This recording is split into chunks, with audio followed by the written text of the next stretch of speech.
일일 설교했습니다. 부활이 가짜면 그대여 내 목을 치십시오.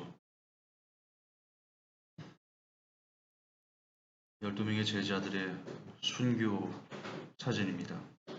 요세푸스가 기록한 예수님의 제자 12명의 순교 내용들.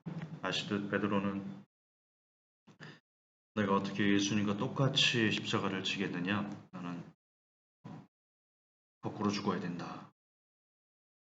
그러면서 십자가를 거꾸로 지고 죽었습니다. 요한은 사도 요한인데요. 로마 황제 도미티아누스 때 요한을 끓는 기름 솥에 넣었습니다. 여러분, 끓는 기름으로 사람을 죽이는 것은 이 로마 시대에만 있는 그 사형 형벌이 아니라 중국에서도 있었던 사형 형벌입니다. 중국에 오면 실제 사람만한 솥, 사람을 넣을 수 있는 솥이 이렇게 있었고요. 그 유물로 이렇게 발견되어 있습니다. 그러니까 끓는 기름으로 사람을 사형시키는 것은 아주 오래전부터 있었던 사형 제도입니다. 요한을 그 끓는 기름에 넣었는데 안 죽었습니다. 죽지를 않았어요. 그랬던 사람이 또 있죠. 폴리갑, 요한의 제자. 영적인 줄기는 똑같은 것 같습니다. 폴리갑을 불에 태웠는데 폴리갑이 안 죽습니다. 아니, 그게 아니고 불을 붙이면 불이 꺼지고 붙이면 꺼지고, 그렇게 간신히 폴리갑을 죽였는데 요한의 제자 요한도 그랬습니다. 끓는 기름에 넣었는데 안 죽었습니다. 그래서 반모섬으로 유배를 시켰지요. 거기서 요한계시록을 썼습니다. 야고보입니다. 12명의 사도 중 최초로 죽은 헤롯 아그리파가 유대 총독이 된 후에 유대인들의 환심을 사려고 일부러 죽였습니다. 그리고는 베드로도 죽이려고 했는데 그 다음날이 유대인의 절기죠. 그래서 죽이지 못하고 절기가 끝나면 이제 죽이려고 했었는데, 아시듯 사도행전에서 하나님께서 천사를 보내서 베드로를 살려내시죠.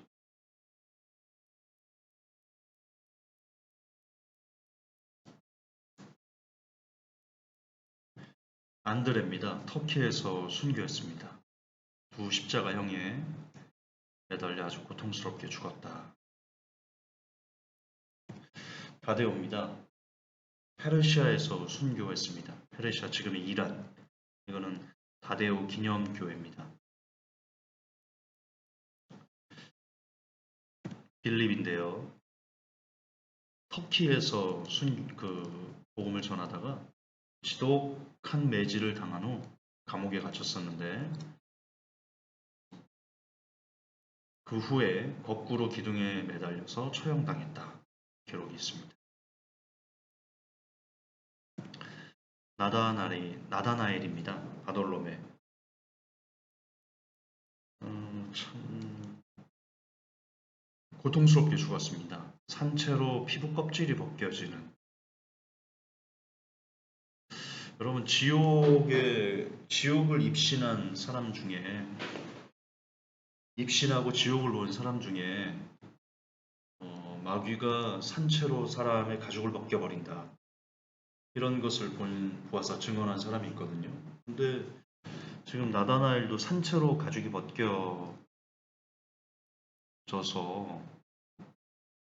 그런 고문을 당한 후에 참수형으로 순교를 당했는데, 누가 했을까요?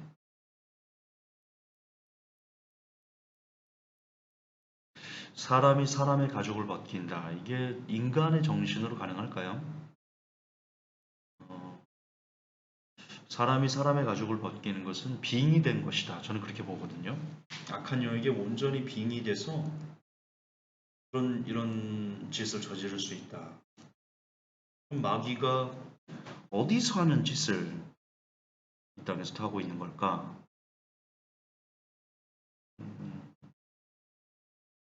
여러분, 만약에, 저는 만약에라는 것을 참 좋아하는데요. 자주 말하기를 즐겨 하는데요. 왜냐하면 만약에는 아무도 모른다는 거거든요. 그럴 수도 있고 아닐 수도 있고.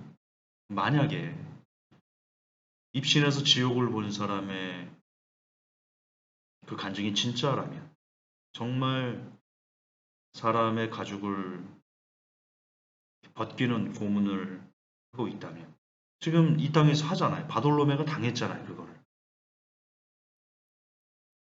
바돌로메는, 나다나엘은 한 번 이렇게 가죽이 벗겨지고 목 베어 죽으면 끝이었죠.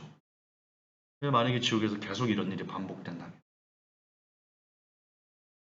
만약에 그게 사실이라면 그때는 어떻게 할 것인가? 진짜 여러분, 만약에를 곰곰이 생각해 보셔야 됩니다. 시몬입니다. AD 74년경, 여기도 이란인데요. 그러니까 이란이 참 영적으로 안 좋은 곳입니다. 톱으로 몸이 갈려서 순교했습니다. 아, 사람을 톱으로 반으로 가른다.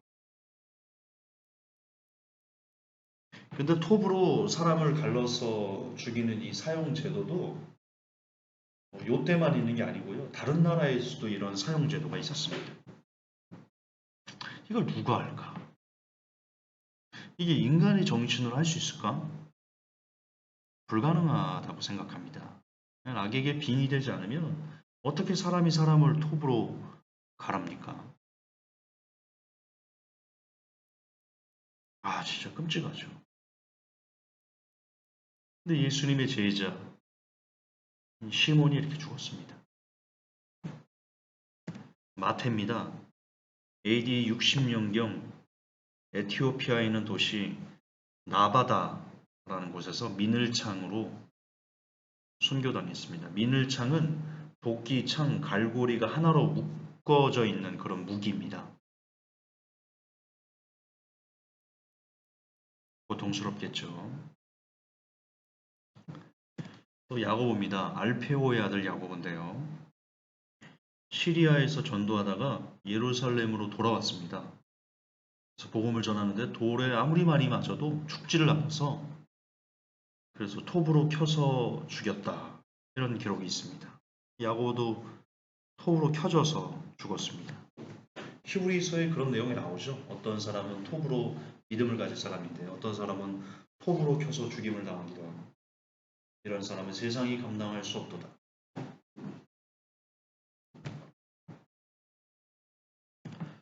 도마입니다. 인도에서 선교를 했고요. 인도 코로만델이라는 곳에서 창으로 몸이 관통당해 순교했습니다. 마띠아인데요. 마띠아 아시죠? 유다가 예수님을 팔고 목매달아 죽었죠. 그래서 제비 뽑아서 마띠아를 얻어서 12사도에 들어온 마띠아. 예루살렘에서 복음을 전하는데요. 진짜 수도 없이 많은 돌에 맞으면서도 그렇게 죽어가는 와중에도 복음 전하는 것을 멈추지 않았던 일화로 유명합니다. 지금 이 돌을 던지는 장면들이거든요. 자, 그럼 여기서 여러분, 우리가 생각할 게 있는데, 왜 한 명도 아니고 두 명도 아니고 세 명도 아니고 예수님의 12명의 제자들은 왜 하나같이 고통스럽게 끔찍하게 살해를 당했을까? 왜 그 죽음의 길을 가는 것을 외면하지 않았을까? 왜 마띠아는 무수히 많은 돌에 맞아가면서도, 그렇게 죽어가는 와중에서도 복음을 전하는 것을 멈추지 않았을까? 왜 창에 찔려가며, 왜 톱에 켜가며, 왜 민을창에 찔려가며, 왜 톱으로 썰려가며, 왜 산채로 가죽이 벗겨가며, 그러면서도 왜, 도대체 왜, 뭐 때문에, 뭐 때문에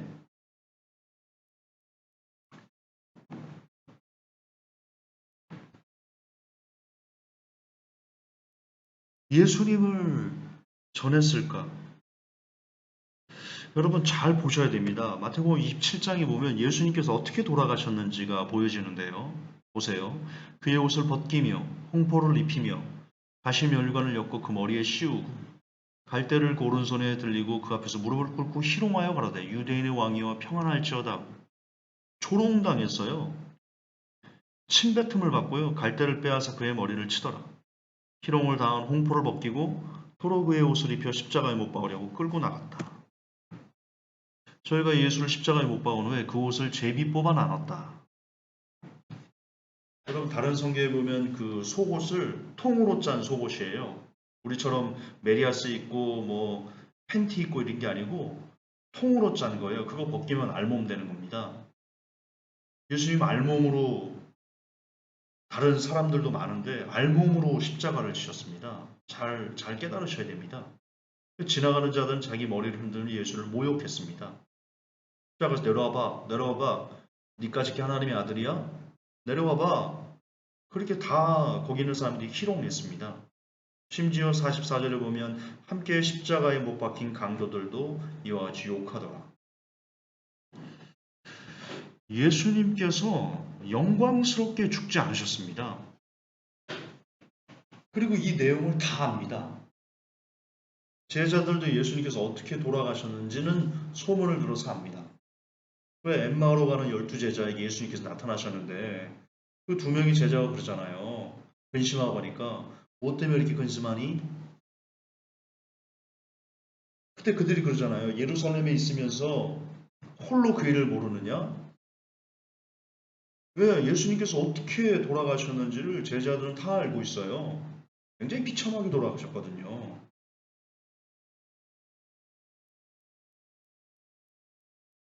예, 이처럼 벌거벗고 모든 고문을 다 당하고 희롱당하면서 정말 비참하게 돌아가셨어요.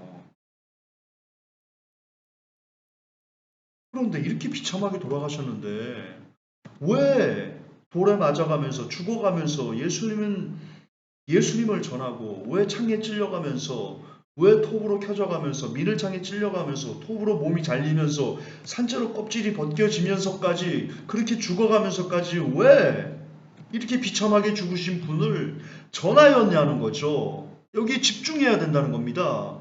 의문이 안 드세요? 여러분 답은 하나밖에 없잖아요. 부활하셨으니까 그래요.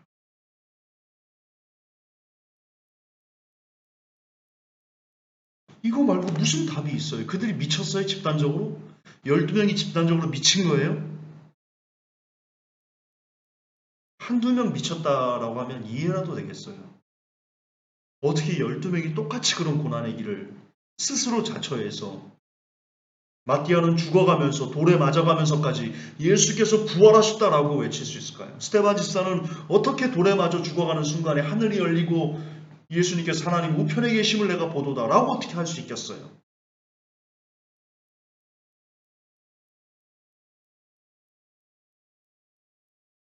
여러분 부활은 진짜예요.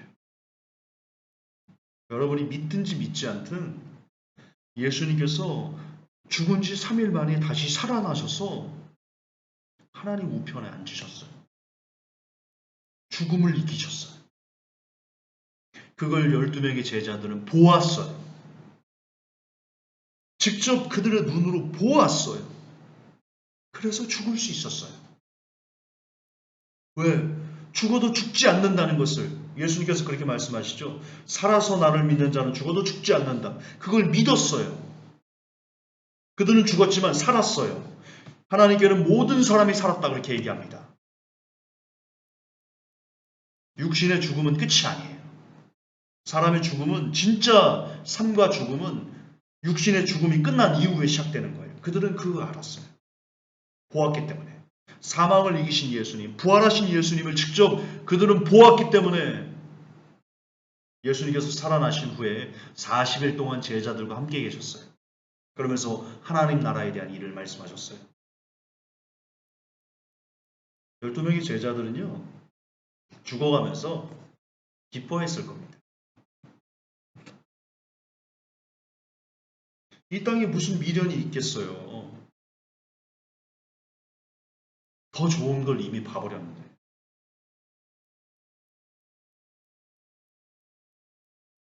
여러분, 이런 비유가 맞는지 모르겠지만, 지금 여러분 스마트폰 5G 쓰죠?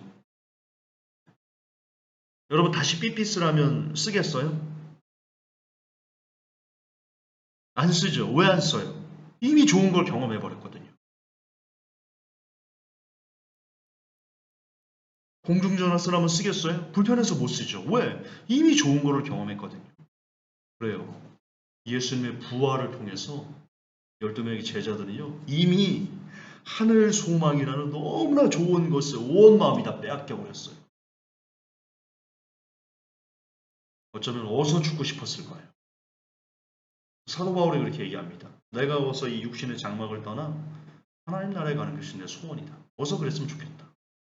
그러나 내가 아직 이 땅에 있는 것이 너에게 유익하다. 본인은 떠나고 싶다. 왜? 사도 바울이 삼층천을 경험했거든요. 그러니까 이 땅이 싫은 거예요. 어서 가고 싶은 거예요. 그 나라에. 지금 12명의 제자들은 그들의 피로, 그들의 피 흘림으로 예수님께서 부활하셨다는 것을, 예수님이 생명이시라는 것을,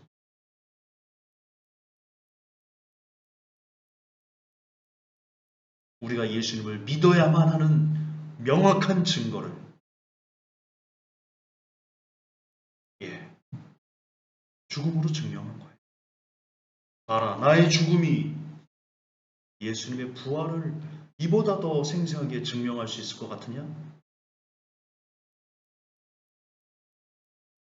여러분, 한 사람의 죽음보다 그 사람의 진심을 더 잘 표현할 수 있는 방법이 있을 거라고 보십니까?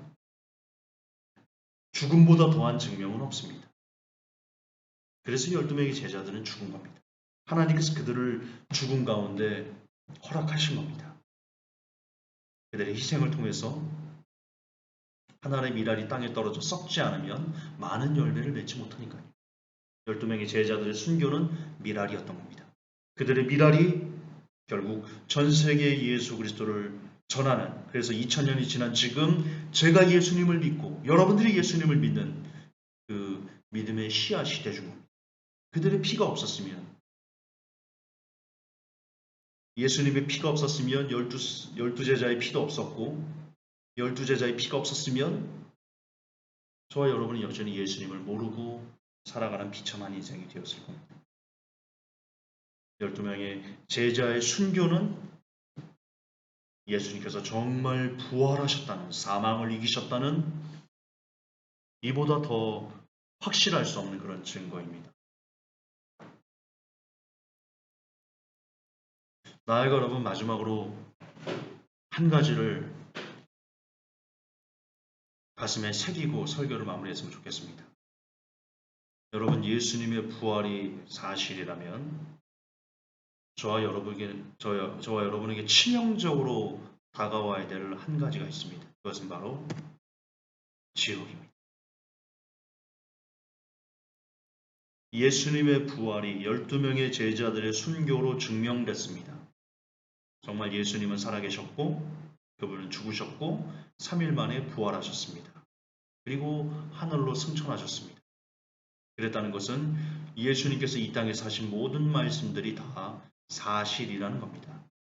그런데 예수님은 저와 여러분들에게 지옥은 사람이 죽은 후에는 심판이 있는데 그 심판에 지옥에 떨어진 사람은, 그 심판을 통해 지옥에 떨어진 사람은 사람마다 불로서 소금치듯함을 당하는데 밤낮으로 쉼을 얻지 못하고 그 형벌이 영원할 것이다. 그렇게 말씀하셨습니다. 그래서 차라리 눈을 빼버리든 손을 잘라버리든 발을 잘라버리든 지옥만은 가지 마라. 그것은 영원한 형벌, 슬피 울며 이를 가는 영원한 영벌이다. 그렇게 말씀하셨기 때문입니다. 다시요. 예수님의 부활은 12명의 제자들의 죽음으로 인해서, 그 순교로 인해서 예수님의 부활이 증명되었습니다. 그렇다는 것은 예수님의 말씀, 지옥에 대한 가르침 역시 사실이라는 것이 증명되는 겁니다. 그럼에도 불구하고 여러분 예수님의 부활이 안 믿어지고 지옥이 안 믿어진다면 또 꺼내듭니다. 만약에를 생각하십시오.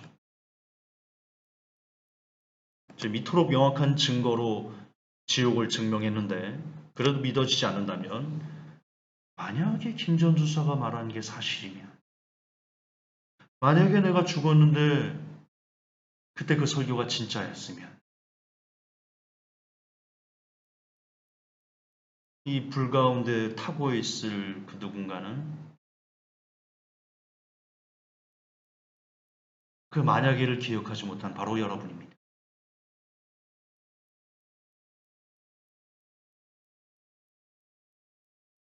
부디 이 설교가 예수님의 부활의 영광에서 끝나지 않고 여러분께서 경고하신 지옥까지 파고드는 심령의 지옥까지 새겨지는 그래서 무슨 짓을 하든 어떻게든 예수님 붙잡고 지옥만은 가지 않겠다. 어떻게든 죄를 끊어내겠다. 어떻게든 죄와 싸우겠다. 어떻게든 하나님의 은혜를 내가 입겠다. 그렇게 몸부림치는 하루가 되는 은혜가 주어지기를 예수님의 이름으로 축복합니다. 하나님, 12명의 제자들의 핏부림이 우리 구주 예수님의 부활을 이보다 더 정확할 수 없게 증명하였습니다. 그리고 예수님께서 죽은 자 가운데 다시 살아나셔서 살아있는 사람들의 첫 열매가 되셨다면 예수님께서 이 땅에서 우리에게 강조하신 지옥 역시 사실임이 입증됩니다. 우리 주님이 말씀하신 지옥, 영원한 형벌, 그것을 이 시간 가슴에 새기게 하옵소서.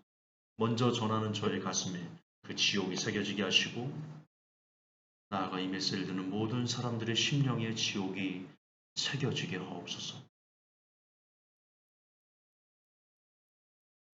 진지하게 지옥이 받아들여지게 하옵소서. 그래서 지옥을 면하고자 더 치열하게 죄와 싸우는 분투하는 복 있는 영혼이 되게 하옵소서. 예수님의 이름으로 기도합니다. 아멘.